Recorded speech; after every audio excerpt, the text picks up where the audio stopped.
భారతదేశం మొత్తం 2023-24లో దాదాపు 3 లక్షల హెక్టేర్లో పసుపు పండించారనమాట. అంతేకాదు దాని ప్రొడక్షన్ ఈల్డ్ అనేది 10.7 లాక్ టన్స్ వచ్చింది. అంటే పసుపు అనేది ఎంతో ఇంపార్టెంట్. పసుపు కేవలం వంటలకు మాత్రమే కాదు, మనం మెడిసినల్ వాల్యూ కూడా మనం ప్రమోట్ చేస్తుంటాం.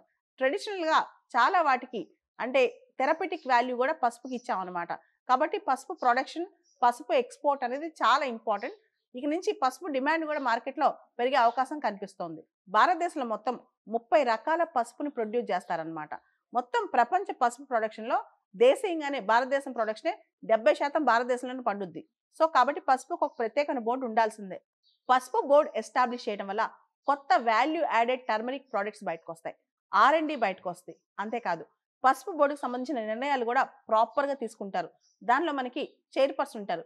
పల్లె గంగారెడ్డి అని చెప్పి ఫస్ట్ చైర్‌పర్సన్ కూడా అపాయింట్ చేసేసారు ఆల్రెడీ. దాంతో పాటు సివిల్ సర్వెంట్స్ కూడా ఉంటారు. వీళ్ళందరూ కలిసి ప్రాపర్ డెసిషన్ మేకింగ్‌తో వాల్యూ అడిషన్ ప్రొడక్ట్స్ ఏం చేయాలి, పసుపులో రీసెర్చ్ ఎలా జరగాలి, పసుపుకి డిమాండ్ ఎలా పెంచాలి, మార్కెట్ షేర్ ఎలా పెంచాలి, ఇంటర్నేషనల్ వేరే కంట్రీస్‌తో లైజనింగ్ ఎలా చేసుకోవాలి, వేరే కంట్రీస్‌కి ఎక్స్‌పోర్ట్ విషయంలో క్వాలిటేటివ్ ప్రొడక్ట్‌ని ఎలా ఎక్స్‌పోర్ట్ చేయాలి, అన్నిటి మీద ప్రాపర్ నిర్ణయాలు ఉంటాయి.